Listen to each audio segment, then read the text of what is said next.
तो आज हम पढ़ेंगे क्लास 9 की एक्सरसाइज 2.1 का क्वेश्चन नंबर फर्स्ट। तो ये क्वेश्चन हमें कहता क्या है, which of the following expression are polynomial in one variable and which are not, state reason for your answer. तो इसमें हमें ये बताना है कि कौन सी expression polynomial in one variable है और कौन सी नहीं, इसका हमें रीज़न भी देना है।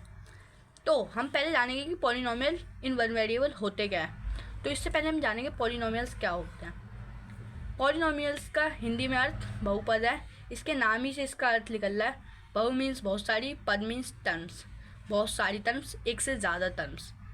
तो टर्म को सेपरेट करने के लिए हम प्लस माइनस का यूज़ करते हैं। जैसे हम एक क्वेश्चन लेते हैं 4x² माइनस 3x प्लस 7। तो 4x² इसमें सेपरेट हो रहा है 3x से माइनस की बदौलत, और 3x सेपरेट हो रहा है इससे 7 से प्लस की बदौलत। तो ये सब एक दूसरे से सेपरेट हो रहा है प्लस माइनस की बदौलत। तो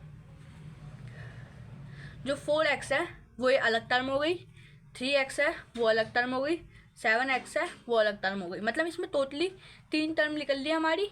मतलब ये एक से ज़्यादा है, तो ये क्या है हमारी पॉलिनोमियल।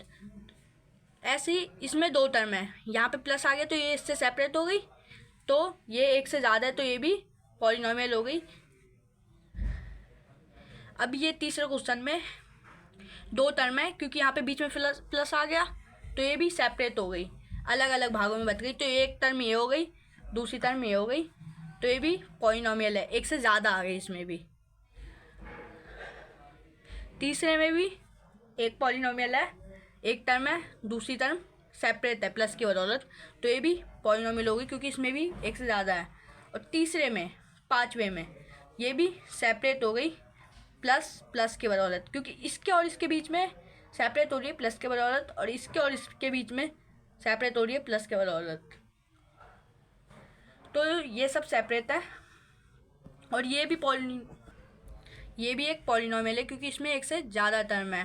ठीक है, तो अब हम जानेंगे वन वेरिएबल होते क्या है। इससे पहले हम जानेंगे कि वेरिएबल क्या होते हैं। जो किसी टर्म को बदल के रख देते हैं उसी को हम वेरिएबल बोलते हैं। वेरिएबल मीन्स वैरी कर देती है, किसी भी टर्म को वैरी कर देती है।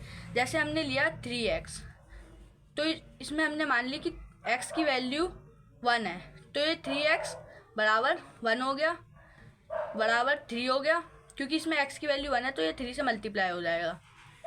और अब हम मान लेते हैं x की वैल्यू 2 है, तो 3 × 2 6। इसमें जो अपनी वैल्यू है वो चेंज हो गई, अपना टर्म चेंज हो गया, वैरी कर गया। तो वेरिएबल में अपने आते हैं x, y, z या अदर कॉन्सोनेंट्स। और अब वन वेरिएबल वो वेरिएबल होता है जो कि किसी एक वेरिएबल पे डिपेंड हो। जैसे ये पहला क्वेश्चन है 4x² माइनस 3x प्लस 7। तो पहले वाले क्वेश्चन पे हमारे फर्स्ट टर्म में एक वेरिएबल है और दूसरे वाली टर्म में भी हम पे एक वेरिएबल है, लेकिन तीसरा टर्म हमारा कांस्टेंट है।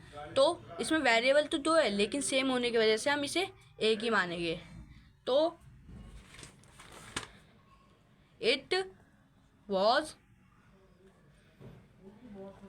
नहीं आएगा गाइस, हैज़ वन वेरिएबल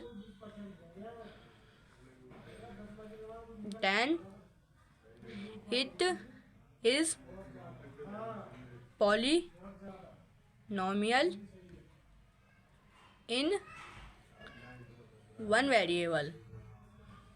मतलब इस पे एक वेरिएबल है तो ये पॉलिनोमियल इन वन वेरिएबल है।